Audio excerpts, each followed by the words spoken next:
Holy cow! Welcome to another broadcast of Bricks Behind the Ivy.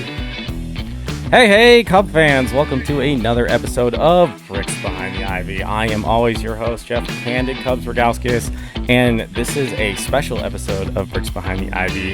I have joining me from Ballpark Nation and Go Astros, Mr. Jim Christopher, to help dissect the Kyle Tucker trade and give us a little bit of an idea of what we have in for us as he becomes a Chicago Cub. The trade that is devastating. Apparently, the owner of the team has ruined the franchise. So we're starting from that level of reasonable. But no, thanks for having me on. No, I think then we can commiserate because all our fans think our owner is also ruining our franchise. But one of them might be more correct currently than the other. Okay, interesting. Let's see. Because I don't think it's ours, so we'll see. Yeah. Okay. But yeah, this is the biggest transaction the Cubs have made in a number of years, and in regards to improving the team. If you want to talk about big transactions for the Cubs, the not signing of the core and trading the core away in 2021 were pretty significant transactions that have led us here. And conversely, this is the first trade that was big in a long time that sent away talent or sent away a piece of marquee talent rather than bring a bunch in, which is kind of interesting that's working that way. Yeah, I think it's interesting too, just thinking when both these teams started rebuilds at the same time, in 2012, both of them built up these prospects. Both of them had this core team. Both of them had this really Astros way longer than the Cubs, this competitive window. And now the Cubs have pivoted years ago. The Astros are still trying to kind of tap dance that line of they still have a lot of really good pieces. They've got some young pieces. They've got some older pieces. So interesting that these two pair up, because they have I feel like this story that kind of intersects in the last few years. Tap dance is the great way to put it for what the Astros have done. So that's a great way to put it. Yeah, we get from Jed. Luckily, they're more Gene Kelly, less me. Tap dancing. Yeah, I'm hoping Jed Hoyer is a little bit Dick Van Dyke and not. I love it. All right, I guess we should say Bing Crosby and Danny Kaye for the time of year. There we go. Right? Exactly. I don't think of White Christmas when I hear that. I always think of Christmas Vacation when I think of Bing Crosby. Totally. Where do you think you're going? Nobody's leaving. Nobody's walking out on this fun, old-fashioned family Christmas. No, we're all in this together. This is a full-blown 4-alarm holiday emergency here. We're going to press on, and we're going to have the happiest Christmas since Bing Crosby tap danced with Danny Kaye. And when Santa squeezes his fat white ass down that chimney tonight, he's going to find the jolliest bunch of assholes this side of the nut house. But yeah, let's get into it. So, sure. I was listening to a few other Cub podcasts, been doing some research on Kyle Tucker. I've been cognizantly aware of his existence and how good of a player he is, as I am a student of the national game, not just a Cubs connoisseur. But he was an anchor of my fantasy baseball team for about 2 years. Extremely productive hitter. He has at this point close to a 140 average OPS plus, which would be the highest OPS plus in the Cubs lineup since Bryant and Rizzo in 2017. We're talking a immediate injection of something the Cubs do not have, and that's star power. This is a guy that's produced, at least numbers wise, top 7 in the game since he's gotten regular at bats in 2022. Right. So. Yeah, that. And Tucker's a weird deal. And I'll start kind of from the beginning because I only start from the beginning on him because it shows you how ridiculous Astros fans are being now. So as you know, I had a show called Let's Get To. So I was all up in the minors. So I knew Kyle Tucker was from AA and AAA. And the guy rakes. They got a little unfairly saddled by saying he had the prettiest swing since Ted Williams is what people were saying. Oh, wow. But it gets up in 2018. He has his first 100 at-bats and he doesn't produce. And all these Astros fans wanted him, ran out on a rail. And now they are upset with him because he is leaving or he's left. Or they're upset because we traded him. It's a whole thing. But the reality is you're getting a really good baseball player that the Astros just weren't going to be able to sign. I'm assuming much like the Cubs, we are not the Dodgers. We do not have all the dollars, or the Mets apparently, or the Yankees. So Jim Crane has always had a very specific plan for this team, which was no super long contracts. He's actually really been good about high annual value for a contract. It's not that he's not trying to give players their worth. He just doesn't want to play for 3 of their bad years. And I still think the Astros have as much a chance as anybody to sign Bregman. So it really became down to there's a lot of dead money on the books still with Abreu and Montero. You're not going to sign Bregman. Your farm system is bottom of the majors. You have to do something that's going to improve your team now and down the road for the next few years. And I think they've done that. And what you guys get is, I think, an old school scrappy baseball player who also hits home runs, because it isn't just that he hits home runs and hits for a high average. He steals bags. Last year before his injury, his goal was to be a 30-30 guy. And you and I remember when that was commonplace, and then it got super rare, and now it's starting to get commonplace again. So that's what you're getting a guy that's got a really pretty swing and is an excellent defensive right fielder that can also steal bases. Yeah, and I think for me, especially on the defensive side of things, the Cubs still have Seiya Suzuki. There's been a lot of rumors about him, being involved in trades. There's a lot of rumors that he was involved in this trade. Obviously, that did not end up being the case, but he has struggled defensively in Major League Baseball while winning Gold Gloves when he was out in Japan. So I don't know if he has the yips, but honestly, the Cubs outfield now with Tucker and Wright, PCA, who had led the majors in way less innings and outs above average in center field, and then Ian Happ, 3-time Gold Glover. We can talk about whether or not he's deserved any of them, but that the fact that he has a Rawlings glove has helped significantly in baseball politics. But at the end of the day, the Cubs have really solidified their outfield defense, and they still have a contact-oriented pitching rotation unless they make some additional moves. So I think, to me, that has always been the play. And not to go down a completely different rabbit hole, but with Nico Horner being involved in trade talks at different points this offseason, if you're going to have guys who are throwing, a decent amount of ground balls or allowing the ball in play at soft contact, you cannot afford to lose top end defense up the middle, and you can't afford to play, say, a Suzuki in right field, because when you haven't been scoring runs at an elite offensive level, and hopefully Kyle Tucker can help fix that, the margin for error becomes extremely thin. And that's ask the Mets, because they had no defense and all they do is throw ground balls. So yeah, exactly. You're exactly right. Yeah, it's I think the worst defense in the league is on the other side of Chicago. So what not to do. Right. So I guess another question I have as an Astros fan, what are the top moments for Kyle Tucker that stick out? And obviously without knowing the player and stuff, how does he come off? How does the media handle him? What should we expect? That's actually interesting that you asked that question, and I'll take the second part first, is how he comes off.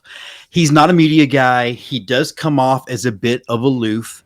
I do believe that he was kind of clear with Astros management that he wanted to test free agency, which is why, even if the Astros lose Bregman, it's clear Bregman would prefer to stay in Houston, all things being equal. I don't know if that's the case for Kyle Tucker, and I don't think that's a bad thing. I think maybe he's just not digging the vibe, but I think that's a little bit that what you got from him. But first of all, the biggest moment of Kyle Tucker's career was catching out 27 of the 2022 World Series. That's always going to be the thing that cements you. But for as much as he's had timely home run after timely home run, it's going to go back to watching him play right field and just taking balls away left and right. And I don't remember how big the right field wall was at Wrigley, because remember, there was also talk he was going to go to the Yankees. And if he had gone to the Yankees, I don't know that anybody gets a ball out of that right field, because of A, how low it is, and B, how good he is. So I think his defense and obviously catching that last out are going to be the things that we think about for him. But also, he was a guy that was coming up with a home run when you needed it. Now, Astros fans who want to be bitter or sort of be a child about the trade will tell you that he doesn't hit in the playoffs. But you and I you and I both know he doesn't hit in the playoffs until he does, right? That's such a stupid thing to care about when you're talking about a sport that's based on a big sample size. Let's go ahead and increase it down to weeks at a time. Yes, obviously the Astros expect to contend, and I think are still projected to win the AL West. And they made their team weaker. If this is what rolls into spring training, then yeah, the Astros are not as good as they were last year. But I think if you follow the Astros at all, they have been trading big prospects for trade deadline pitchers left and right, left and right, left and right. Then you're picking at the end of the drafts every year. And contrary to popular belief, they actually were punished for the sign stealing scandal, losing their first and second round pick 2 years in a row. Add all that up together, and you don't have a farm system.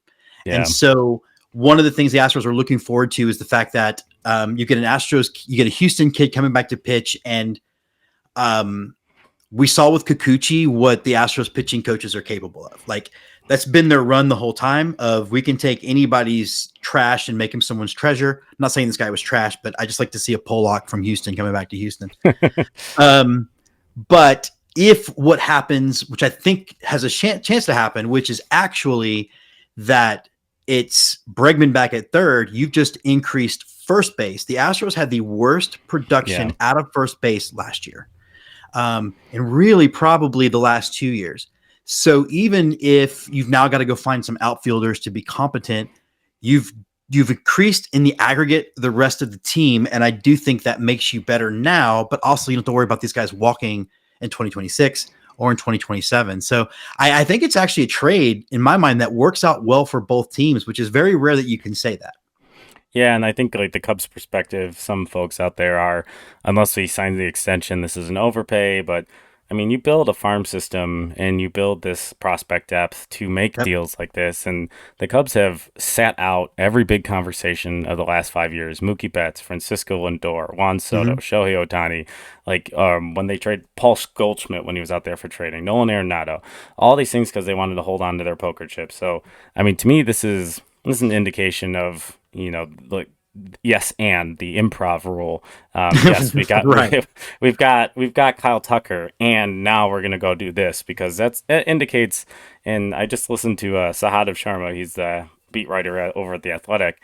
He had said that some executives were saying, like, wow, it's nice to see the Cubs being the Cubs again, because we had become a butt of the joke. It's like, if you're not going to sit in on these big conversations, what are you doing?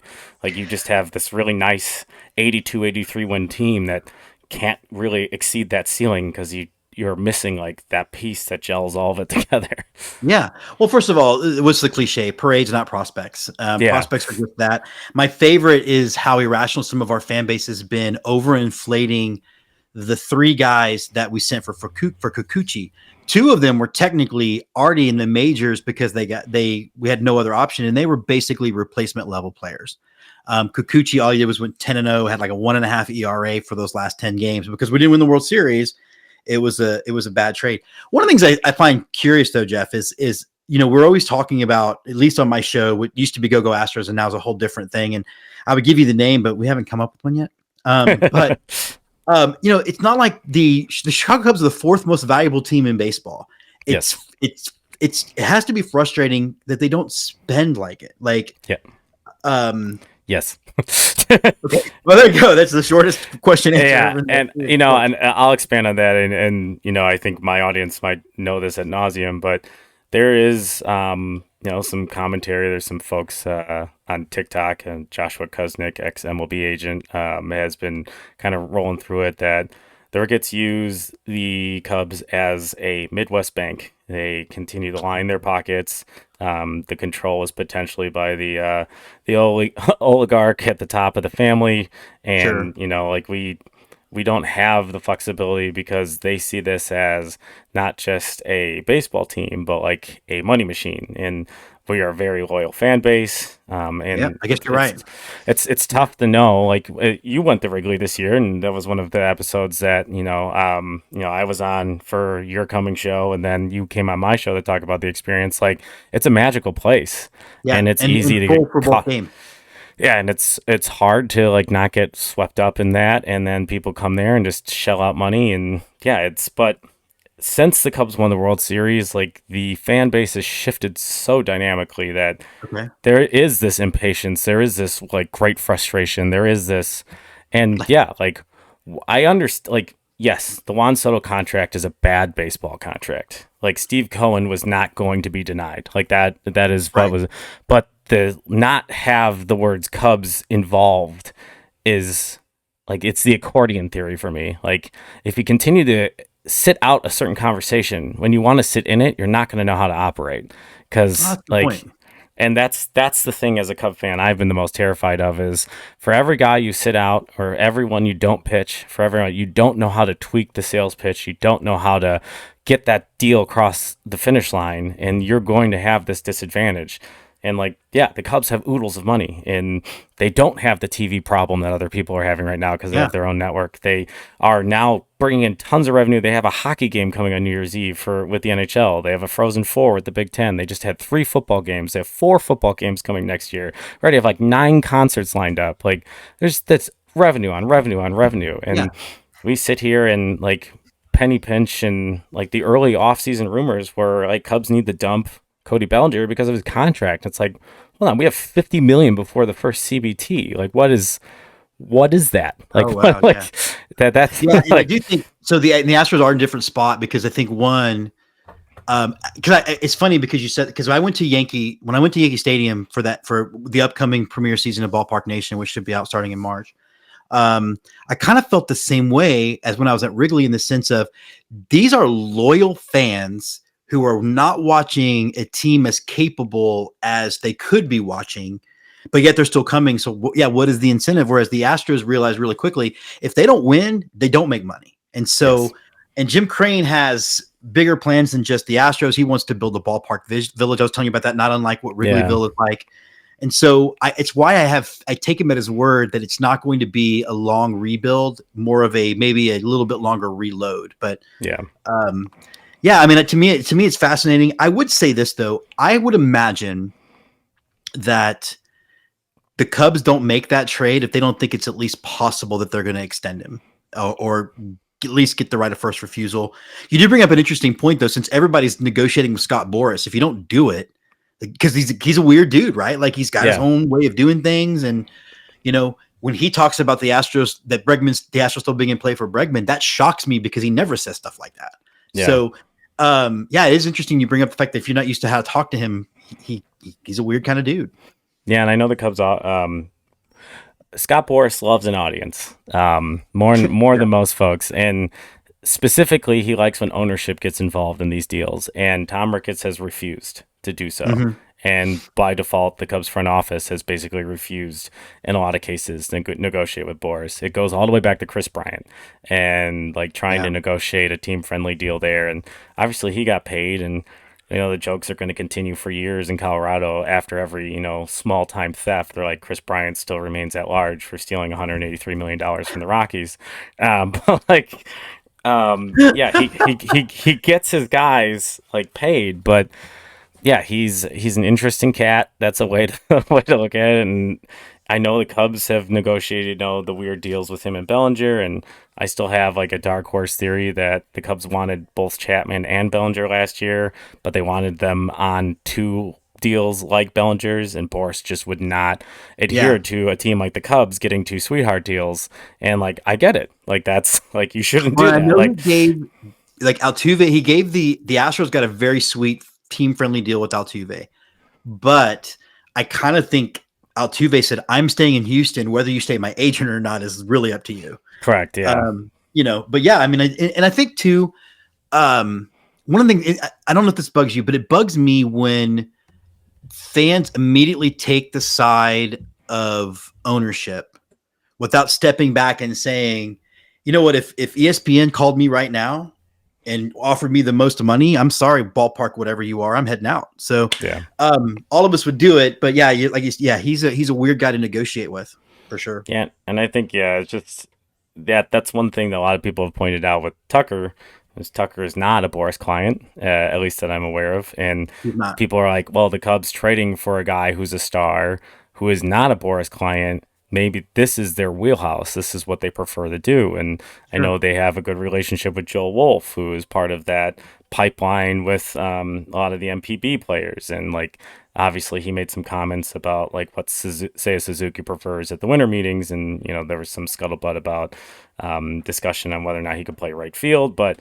that's the guy that they're going to interact with Roki Sasaki. So like the Cubs seem to like have like this niche that they're trying to entertain, and it seems like they're trying very hard to avoid Boris, but at some point, like there is going to be a player that is with Scott Boris that like they should entertain, and you just can't continue to sit those out. But Boris is the type of guy, if you're going to write the big check, he doesn't care if he's never talked to you. So like that's that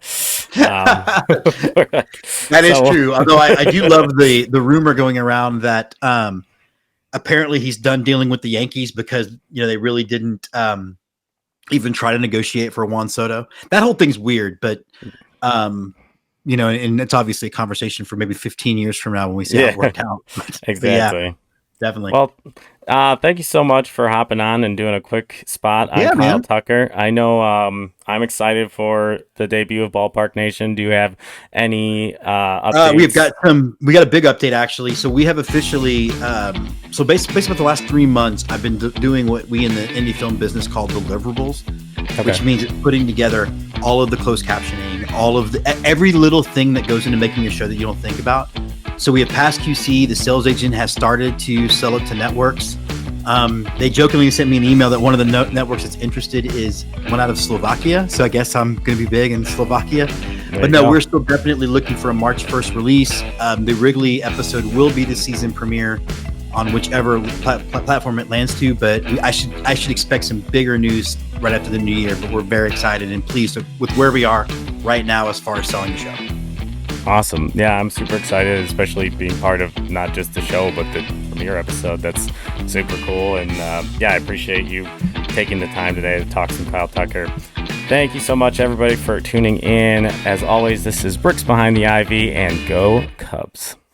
Go Astros. Thank you for watching another episode of Bricks Behind the Ivy. Make sure you hit that subscribe button. Bricks Behind the Ivy is available for our Patreon subscribers, including Sun Ranto, Danny Rocket himself, and Mike Waller, who are Patreon subscribers. Thank you for your support.